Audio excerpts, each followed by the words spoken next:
Vor langer Zeit gab es in der ältesten Stadt Kurdistans einen König namens Dehak.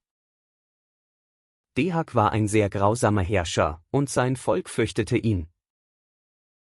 Auf Dehaks Schultern saßen zwei große, hungrige Schlangen. Jeden Tag fraßen die Schlangen die Gehirne zwei junger Kurden. Kawa der Schmied arbeitete in seinem Dorf und schmiedete Eisen. Dehak ließ alle Söhne Kawas töten, nur ein Sohn blieb übrig. Kawa war außer sich und sprach: Genug ist genug mit dieser Tyrannei. Kawa zog mit seinem großen Hammer zur Burg von Dehak. Mit seiner gewaltigen Kraft schlug er auf den Kopf des grausamen Dehak. Dehak starb und das kurdische Volk wurde von seiner Herrschaft befreit. Als Botschaft der frohen Kunde entzündete Kawa auf einem Berggipfel ein großes Feuer.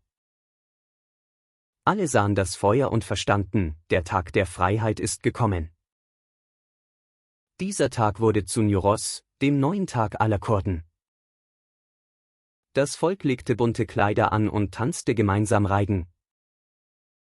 Auch heute entzünden die Kurden jedes Jahr das Feuer Kawas und feiern Newroz.